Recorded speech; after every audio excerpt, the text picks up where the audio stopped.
quiero compartir un tema, yo le coloqué como obediencia el tema. Hace tiempo en una enseñanza también hablé de la obediencia, pero lo enfoqué de una manera diferente. Pero si usted se fija, si puede leer desde allá, entre paréntesis dice en fe, o sea, obediencia en fe. Y como una definición sencilla de lo que es la obediencia, dice, es un valor y una actitud que consiste en acatar instrucciones, cumplir normas o subordinar la voluntad propia a la autoridad de otra persona o a la voluntad de otra persona. En pocas palabras, la obediencia es cuando tú estás sujeto a alguien que está por encima de ti, ¿okay? Que te da instrucciones, que tú tomas en cuenta esas instrucciones y las llevas a cabo. Cuando las llevas a cabo es porque estás obedeciendo. Ahora bien, un ejemplo. Cuando un papá envía a un hijo y le dice que vaya al supermercado o a la tienda, el hijo puede ser que obedezca de una y vaya, pero puede ser que ese hijo vaya refunfuñando, vaya de mala gana, porque no quiere ir. Termina yendo, pero de repente no va con disposición. ¿Ok? Y puede ser que lo contrario, que el padre le pida al hijo o le mande, porque no le va a pedir un favor, sino que le da una orden, que vaya y compre X cosas en una tienda. Y puede ser que el hijo vaya con una disposición. Entonces, yo le coloqué obediencia y acoto, entre paréntesis, en fe, porque en lo espiritual, aplicando eso a nosotros, puede ser que Dios nos mande a hacer algo y nosotros de repente vayamos, pero sin expectativa, ¿ok? Sin un corazón dispuesto. Simplemente vamos porque queremos ir, pero no hay la disposición en nuestros corazones. ¿Ve? Otra actitud diferente sería que aun cuando yo no entiendo lo que me está mandando a hacer Dios, yo igualito obedezco y voy, pero voy con expectativa, porque voy con fe. Bueno, no entiendo mucho lo que Dios me está mandando a hacer, pero si Él lo dice es por algo. Algo grande se viene, algo grande va a ser Dios. Entonces ahí la actitud es diferente. Por eso le coloco entre paréntesis obediencia en fe, porque puede Dios mandarnos a hacer algo y podemos hacerlo, podemos ir, pero la pregunta es cómo es la disposición, cómo es la actitud en la que yo voy a cumplir eso que Dios me está mandando a hacer. Amén. Ese es el tema.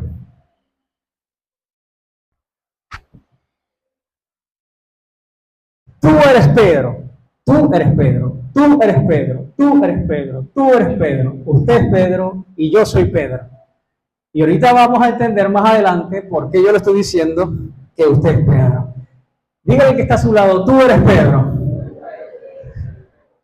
Algunos lo hicieron, de repente otros no, porque no entiende por qué le tiene que decir al otro, tú eres Pedro. Pero ahorita lo vamos a entender. ¿Quién era Pedro? Pedro, hermano de Andrés, ambos hijos de un hombre llamado Jonás. Pedro era pescador, se dedicaba a la pesca, igual que su hermano, igual que su padre. Vivían pues prácticamente a orilla del lago de Galilea. ¿Ok? Y eso habla de lo que era Pedro. ¿Cómo era Pedro? Extrovertido, pero en extremo. Era el que primero quería tener la palabra. Impulsivo, hiperactivo. Así era Pedro. Su nombre original es Simón, que quiere decir del hebreo el que escucha. Pero tenía un sobrenombre coloquial y le decían Simón Bar Jonás, que quiere decir Simón, hijo de Jonás. Pero Jesús también le coloca un sobrenombre que prácticamente le está cambiando de identidad en el sentido espiritual, porque obviamente se siguió llamando Simón, pero le coloca ese nombre, Cefas, que viene del arameo, ¿ok? Que quiere decir piedra o roca, pero del griego, ¿verdad? Al español quiere decir Pedro. Y ahorita vamos a ver más adelante por qué Jesús le coloca ese nombre. Eso prácticamente allí marca un antes y un después, ¿ok? Pero más adelante también en su vida marca un antes y un después cuando viene el Espíritu Santo. Gloria a Dios. Pedro es el apóstol que prácticamente más se nombra en el Nuevo Testamento. Nombra a muchos de los discípulos, pero el que más se nombra o del que más resalta de ellos es Pedro. Escuchamos hablar de Pedro cuando le cortó la oreja a un soldado. Escuchamos hablar de Pedro cuando Dios le muestra en una visión en cuanto a Cornelio. Escuchamos hablar de Pedro cuando niega a Jesús. Escuchamos hablar de Pedro cuando levanta un cojo en la entrada del templo, y así sucesivamente. Es el que más se nombra. Y eso tiene una razón de ser que ahorita más adelante la vamos a conocer. Si yo le pregunto a usted y le dijera que usted de repente en algún momento de la vida usted puede ser impulsivo, como cuando Pedro fue impulsivo y tomó una espada y cortó la oreja de un soldado para tratar de defender a Cristo e evitar que se lo llevaran preso. El Señor nunca le pidió que hiciera eso, pero fue la manera en la que él reaccionó. Y de repente usted me dice, no, Jonathan, yo de verdad no actúo de una manera impulsiva, yo soy una persona tranquila, resuelvo las cosas de buena manera. Pero tal vez a usted le cuesta perdonar, como cuando Pedro se le acerca al Señor y le dice, Señor, ¿cuántas veces debo perdonar yo a mi hermano? ¿Será que hasta 7 veces? A lo mejor Pedro estaba ya pensando que ya llevaba 5, que ya llevaba 6 veces perdonando a X personas, y quizás pensaba que lo máximo eran 7 veces. Esa cuenta una vez la sacamos acá, en una enseñanza. Si usted multiplica 7 por 7, eso le va a dar un resultado. Y ese resultado, si usted lo multiplica nuevamente por 7, obviamente le va a dar otro resultado. Y así sucesivamente, esa cuenta es infinita. No va a caber en la calculadora. Prácticamente Jesús le está diciendo a Pedro todas las veces que sean necesarias. Todas las veces que sea necesario. Como el ejemplo de los 2 deudores. Un rey viene y se pone a cuenta por una persona, por uno de sus siervos que le debe muchísimo dinero. Esta persona le debía a este rey 10,000 talentos. Le dice, ajá, aquí estoy, ¿qué pasó? Págame pues, a los maracuchos.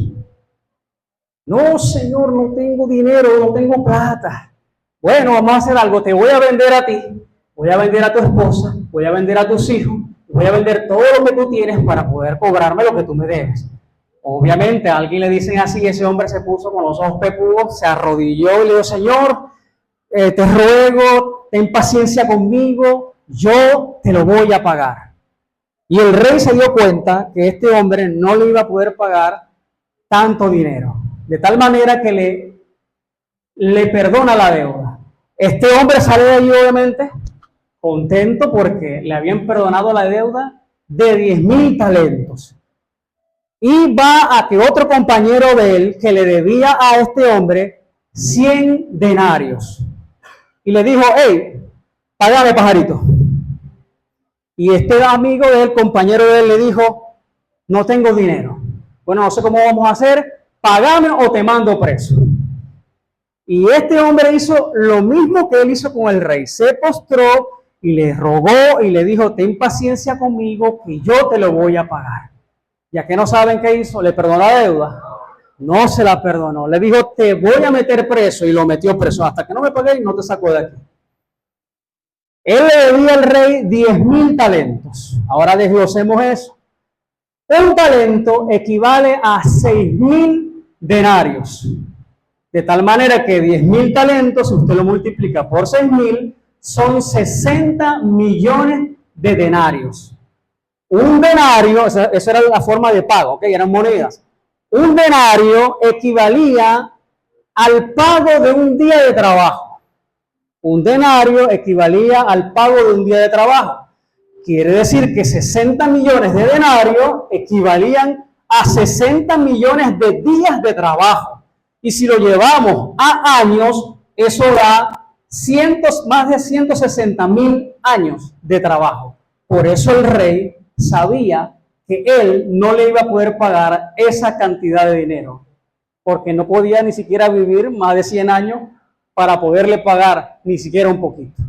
Pero resulta que el compañero de él le debía a él solo un poco más de 3 meses de trabajo, porque 100 denarios equivalían a un poco más de 3 meses de trabajo.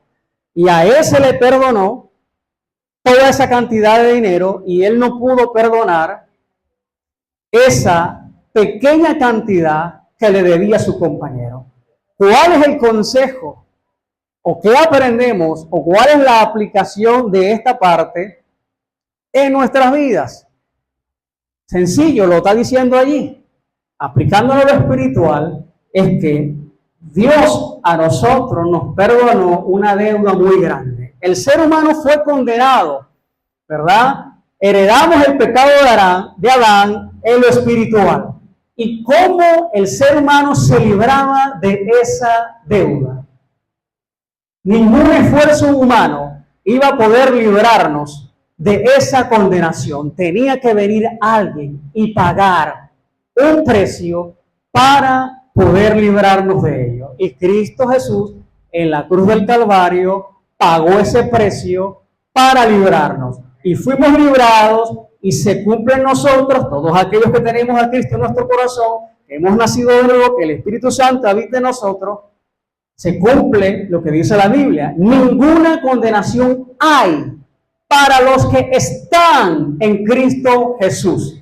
¿Por qué? Porque Él pagó el precio. Ahora bien, a pesar de que tenemos al Espíritu de Dios, a pesar de que andamos caminando en el Señor, seguimos siendo imperfectos. De tal manera que nuestra condición caída nos lleva siempre a pecar. Como decía Pablo, lo bueno que quiero hacer no lo hago, pero lo malo que no quiero hacer, esto termino haciendo. Y cuando Pablo expresa esto, ya él había nacido de nuevo, pero no significa que no iba a seguir fallando.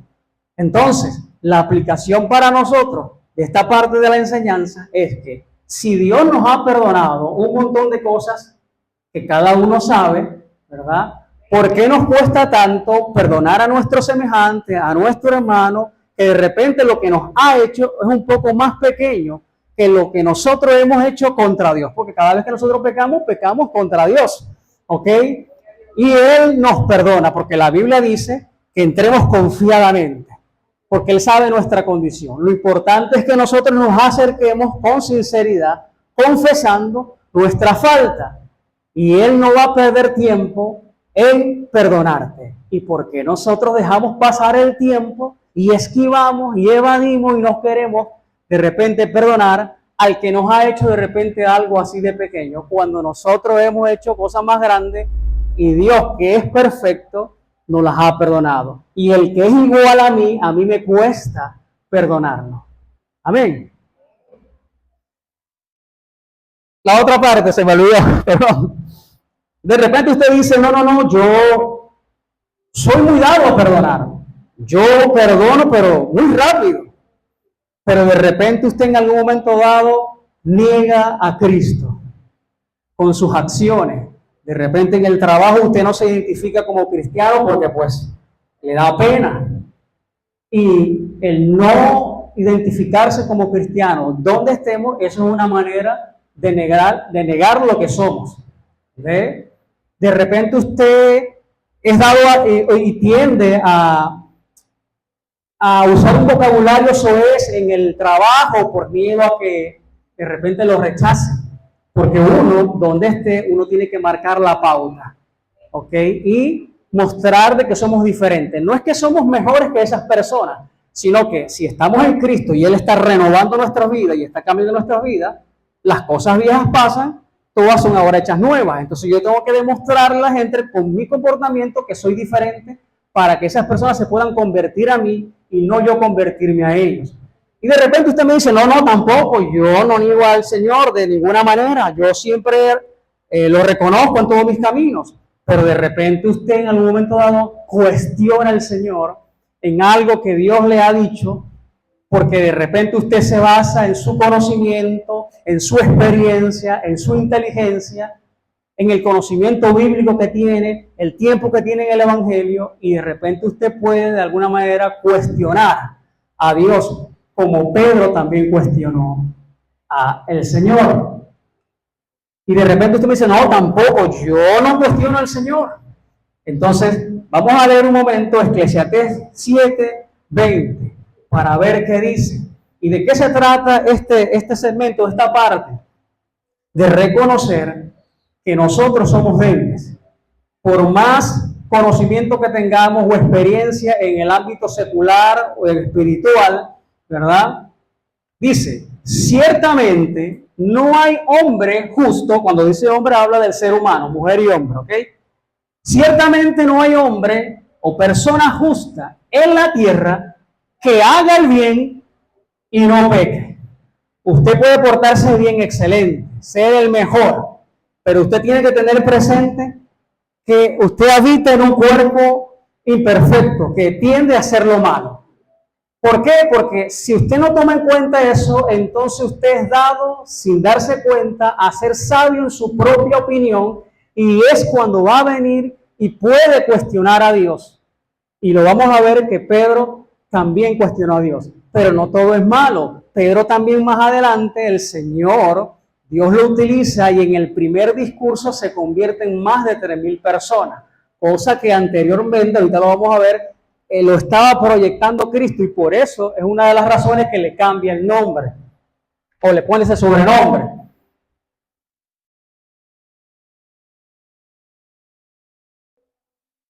Pedro en la pesca milagrosa. Vamos a buscar ese versículo, por favor.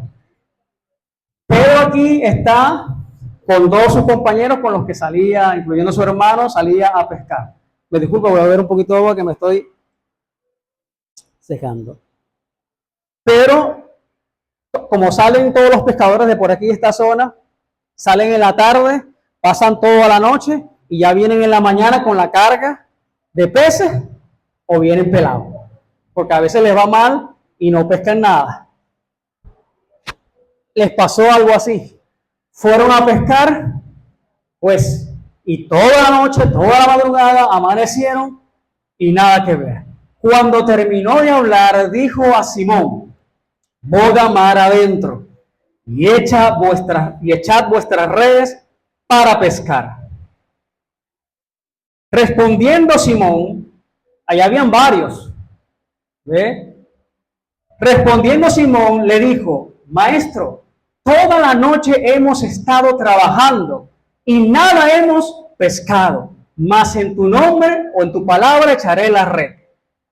Si Cristo le está diciendo, porque ya Cristo está enterado de que no habían pescado nada, y el no pescar nada significaba que sus hijos y sus esposas no iban a comer y no iban a poder vender nada. O sea, que Cristo ya estaba enterado de lo que estaba pasando. Y él le da una orden, no le da una sugerencia, no es, bueno, si vos queréis, le está dando una orden. Para acotar aquí rapidito, a veces nosotros cometemos el error de decir, no, Dios te pide, Dios no pide, Dios ordena, porque Él es el Señor, ¿ok? Dios no pide, Él ordena, y nosotros vemos si obedecemos o no. Entonces, Él le dice, echen la red en este punto.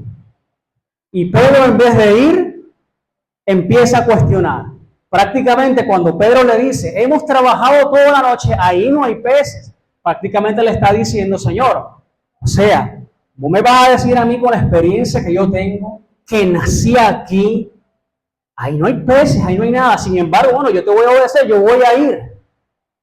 Por eso Pedro, cuando regresa, se arroja al piso y le dice, apártate de mí que soy hombre pecador. O sea, reconoció que el Señor le estaba diciendo algo por alguna razón. Cuando van y echan la red, enseguida rodean un montón de peces, tantos que llamaron a otras personas para que trajeran la barca, otra barca, porque ellos sabían por la experiencia que en esa primera barca no iba a caber todo.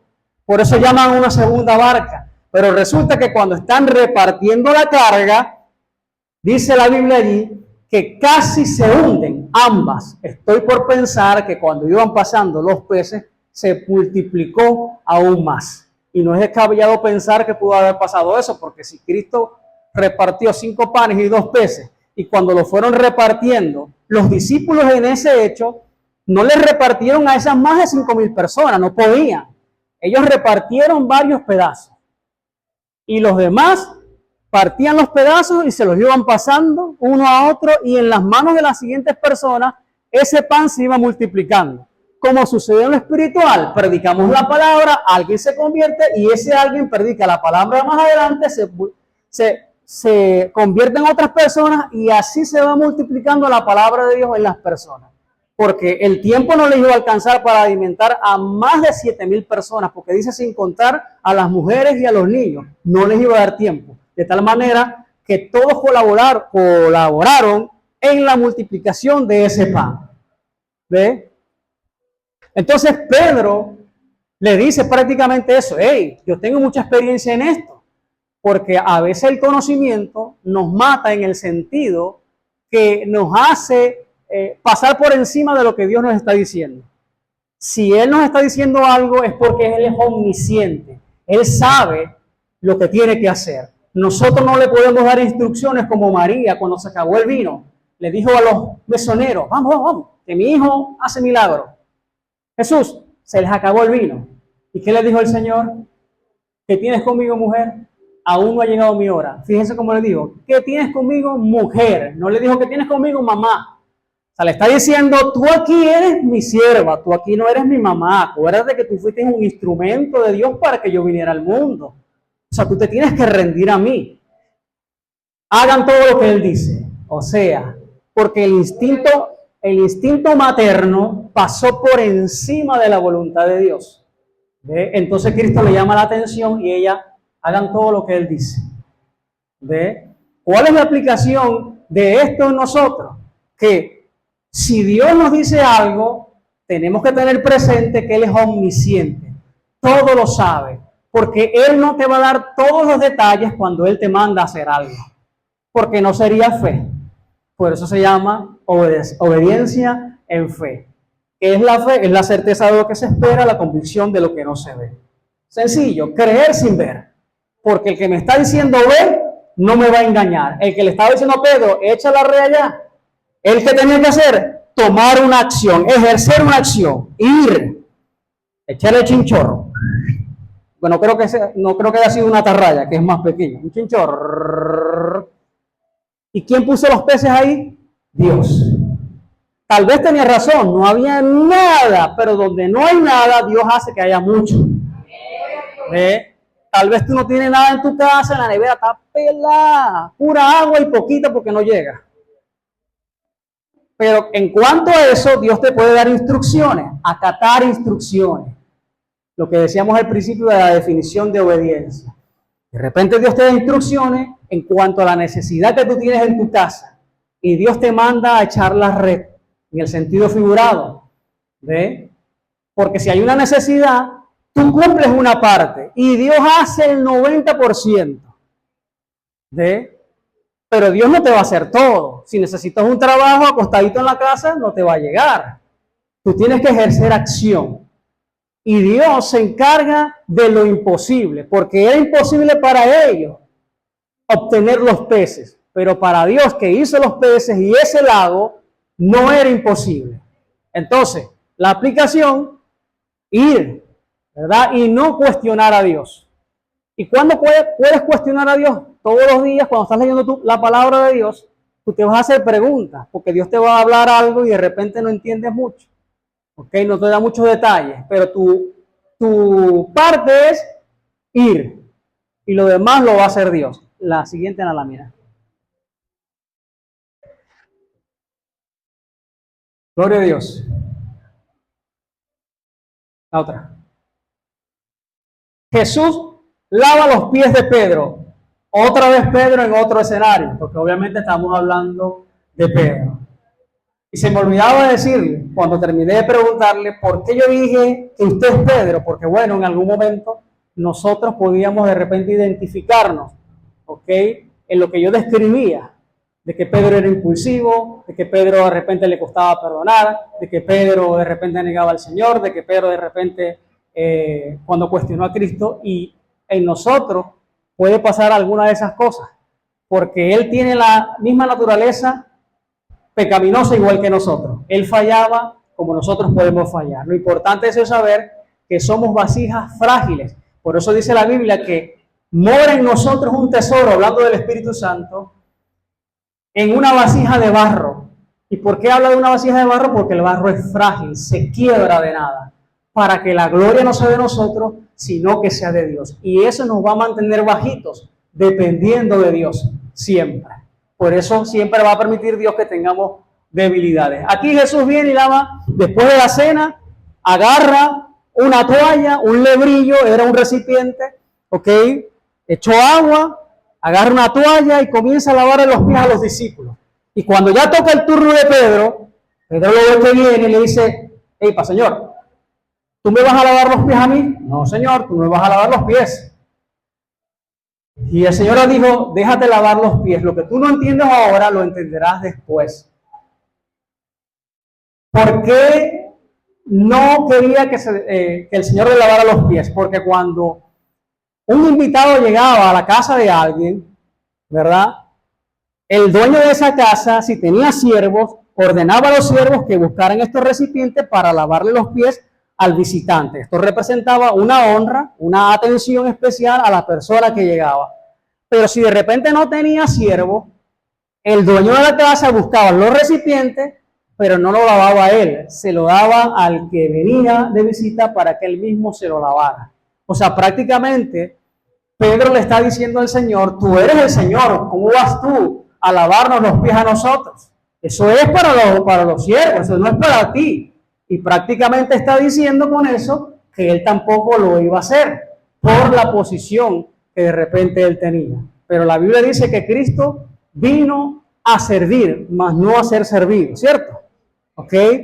Y dice la Biblia también que él se despojó de toda divinidad, pues él no escatimó el ser el Hijo de Dios, simplemente tomó la forma de siervo para enseñarnos a nosotros la humildad, porque ahí se manejan dos cosas. Uno, le está enseñando a ser humilde, por eso le dice, no tendrás parte conmigo si no sirves. O sea, y para servir necesita adoptar una posición de siervo, o sea, ser sencillo de corazón. Y otra cosa que aprendemos aquí aplicándolo a nuestra vida es que no podemos aferrarnos al cargo o a la posición. Creo que una vez el pastor estaba cortando monte y llegó una persona, creo que buscándolo, y preguntó por el pastor, algo así fue. Y era el pastor el que estaba arrancando el monte y le preguntó a él mismo, creo, que quién era el pastor, porque obviamente no se esperaba a esa persona que el pastor de la iglesia estuviera arrancando monte. Entonces, lo que aprendemos en esta parte, ¿verdad?, es que no debemos aferrarnos a la posición que nosotros tengamos dentro de la iglesia, porque todos delante de Dios somos iguales. Somos soldados rasos, ¿ok? No tenemos posición a la que aferrarnos como para no servir, como para negarnos a servir. La otra, la mía.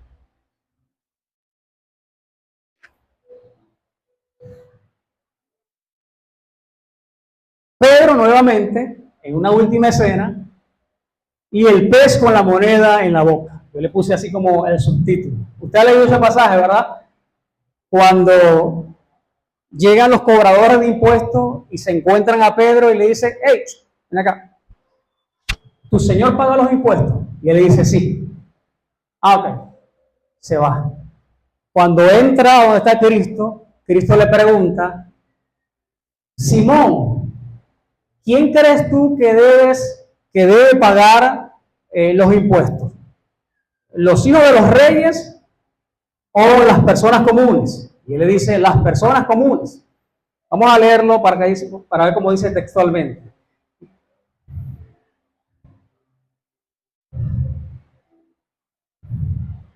Cuando llegaron a Capernaum, vieron a Pedro los que cobraban las 2 dracmas, los impuestos, ¿ok?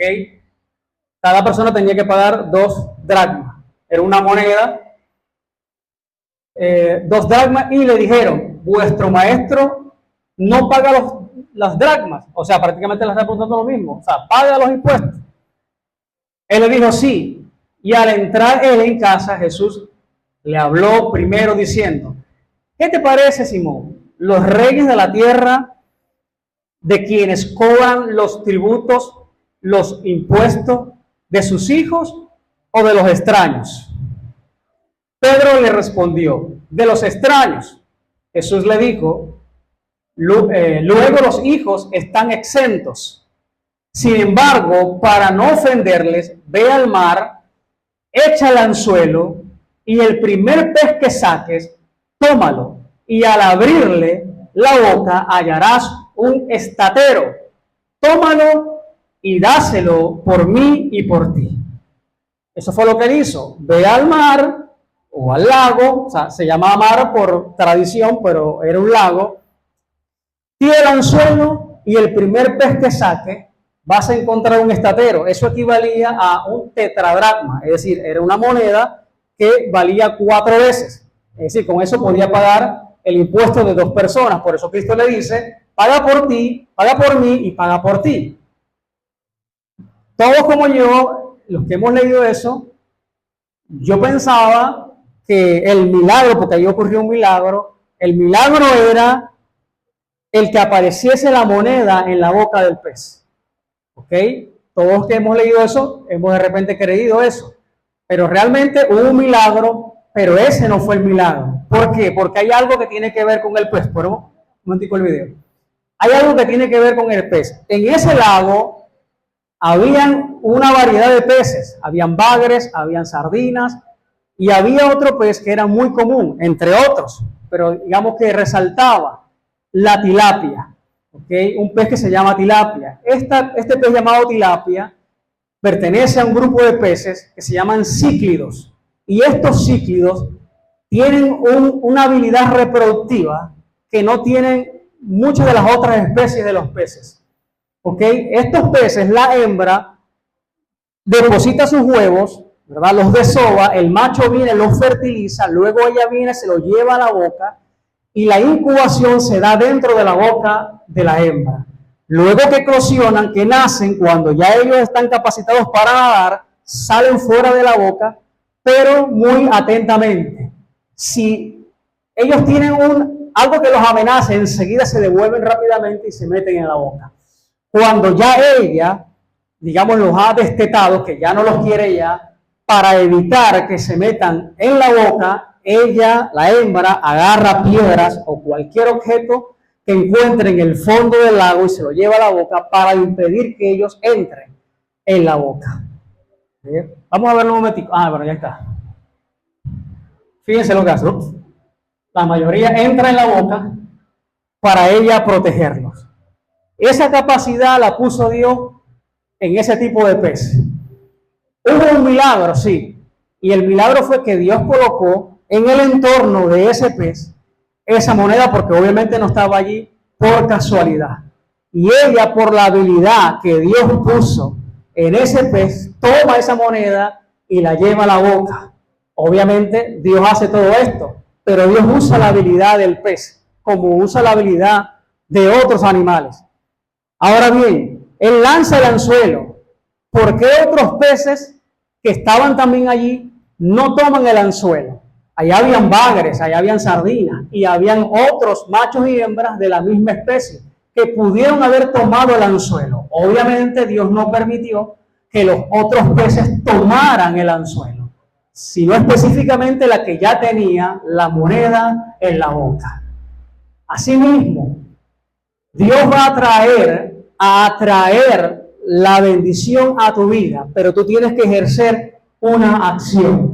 Y en el sentido figurado, lanzar el anzuelo. Porque cuando tú vas y obedeces, tú estás creyendo, aun cuando no veas que Dios está haciendo algo. Porque cuando tú lanzas el anzuelo se pierde de tu vista. ¿Ves cómo es? El pabilo, ¿cómo es? El nylon. Después del agua abajo tú no ves nada. Tú no sabes lo que está ocurriendo en el fondo. Como tú no sabes qué está ocurriendo en el mundo espiritual, pero Dios sí sabe lo que está ocurriendo. Y como Dios es espíritu y no lo puedes ver, Dios está trabajando. Mi Padre hasta ahora trabaja y yo trabajo. Dios está trabajando, pero como no lo vemos, pensamos que no está haciendo nada, pero Dios está haciendo algo. Entonces Dios evitó que los otros peces tomaran el anzuelo. Cuando Dios garantice y determina algo para ti, viendo tu acción en fe, entonces Dios va a traer la bendición a tu vida y no va a permitir que nada ni nadie te robe la bendición. Y vas a obtener y vas a poder ver lo que ya Dios te ha dicho que ibas a ver. Porque Él le dijo, ve y tira el anzuelo. El primer pez que saques, él estaba viendo el pez, pero la moneda no estaba viendo, hasta que abrió la boca del pez y vio la moneda. ¿Ok? Entonces tú y yo vamos a ver lo que Dios ha determinado para nosotros, para cada uno, tanto en lo espiritual como en lo material. Porque Dios primero piensa en lo espiritual, la bendición es espiritual. Porque no puedes esperar algo material teniendo en tu corazón aflicción, teniendo en tu corazón un rencor, teniendo en tu corazón una carencia. Primero Dios va a suplir y va a tratar con el interior y lo demás, como dice la Biblia, va a ser añadido. ¿Ve? Pero Dios va a atraer. Y de repente a usted le cuesta un poco, creer lo que le estoy explicando del pez. Pero Dios usa las habilidades como usó a los cuervos que alimentaron a Elías. Ese término se utiliza también para referirse a personas cuando Dios la utiliza para proveerle algo a otra persona. Pero literalmente en esa historia Dios usó cuervos. Son aves que son muy astutas. ¿Y por qué cuervos? Porque Samaria y el arroyo de Kerib, eso era muy lejos. O sea, Elías estaba escondido en un lugar muy remoto y precisamente para que no lo encontraran, porque Jezabel lo quería de tal manera que los cuervos pueden volar kilómetros ida y vuelta sin parar, porque tienen esa capacidad y son muy inteligentes y pueden ser entrenadas y pueden llegar a las casas y robar comida, lo que sea, y sacarlo de las casas. Le llevaban carne y pan en la mañana, le llevaban carne y pan en la tarde. ¿Por qué 2 veces? Porque era carne fresca. En aquel tiempo la carne la salaban, porque la sal es un bacteriostático, o sea, no permite que la carne se pudra porque inhibe, o sea, paraliza el crecimiento bacteriano y no la descompone. Y la ponían, porque obviamente no había refrigerador, y la ponían guindada, pero no le llevaron ese tipo de carne, le llevaban carne fresca. Ahora, ¿de dónde sacaban la carne fresca? Esa respuesta no la tengo, no lo sé. Pero dice que le llevaban carne y pan en la mañana y carne y pan en la tarde. ¿Ok? Entonces Dios ahí utiliza la habilidad de esas aves. Por ejemplo, y último ejemplo, cuando dice la Biblia que un gran pez se traga a Jonás, yo no pienso en un tiburón. ¿Por qué? Porque el tiburón desgarra, él no traga, desgarra con sus dientes. Una ballena orca, aun cuando es más grande que un tiburón, también es carnívora y desgarra. Pero podría yo pensar, aun cuando no lo voy a asegurar, pero podría yo pensar en una ballena azul. Mide más de 30 metros. Y cuando abre su boca, el espacio de la boca abierta son más de 3 metros. Es decir, que puede caber una persona completico y estar, siendo una ballena muy grande, en el estómago. Podría yo pensar, ok, ¿y por qué yo puedo pensar en esto? Bueno, porque la Biblia dice, clama a mí, yo te responderé y te enseñaré cosas grandes y ocultas que aún tú no conoces. Porque usted lee la palabra de Dios, pero si usted no le pide a Dios que le enseñe, que le muestre o que le haga entender su palabra, usted la va a interpretar, pero a su manera, con la inteligencia humana. Y obviamente va a dar algo errado porque usted está hablando cosas que está entendiendo con su entendimiento. Entonces, cuando uno no entiende algo, y ahí la palabra de Dios tiene muchas cosas escondidas, nosotros creemos conocer a Dios, pero Dios es muy profundo, no nos alcanzaría la vida entera para terminarlo de conocer.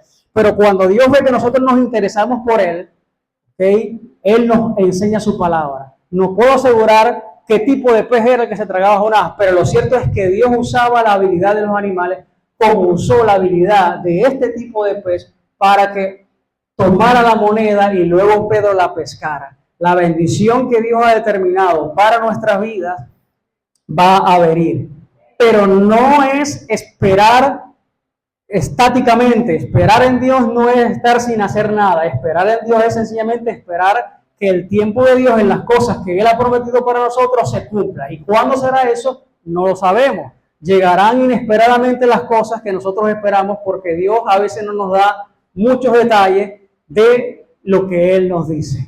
Amén. Ok.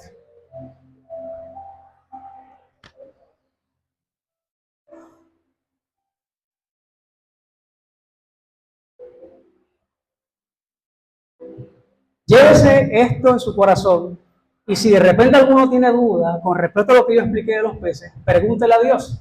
Porque cuando Moisés se encontraba en las aguas de Mara, que significa aguas amargas, él no hallaba qué hacer. Pero ahí dice que hizo algo. Dice, y clamó a Dios. Y dice la Biblia que Dios le dice, arroja ese árbol en el agua. ¿Cuál árbol? No sé. Pero quizás lo estaba viendo, pero él no sabía que Dios le iba a decir qué hacer. Pero él clamó. O sea que él hizo algo que más adelante en Jeremías dice, 33:3, clama a mí y yo te responderé. Ya yo lo dije, usted se lo sabe. Él arrojó ese árbol y cuando ese árbol comienza a tener contacto en el agua, ese árbol tuvo que haber soltado alguna sustancia, porque el agua a nivel natural cuando es amarga es cuando la molécula de agua se fusiona, se une al sulfato de magnesio y hace que el agua sea amarga y sea imbebible. Este árbol tuvo que tener alguna sustancia que permitiera la disociación o la separación de esa molécula para que el agua fuera bebible, no potable, porque potable es cuando le echan, por ejemplo, cloro, ¿ok? Porque es un agua a nivel natural. Y yo estoy convencido de que ahí ese árbol tenía algo, no sé exactamente qué era, pero hizo que se disociara. Porque ¿quién pone las propiedades químicas curativas en las plantas? El que las creó, Dios. Entonces Dios les bendiga y gracias por escuchar.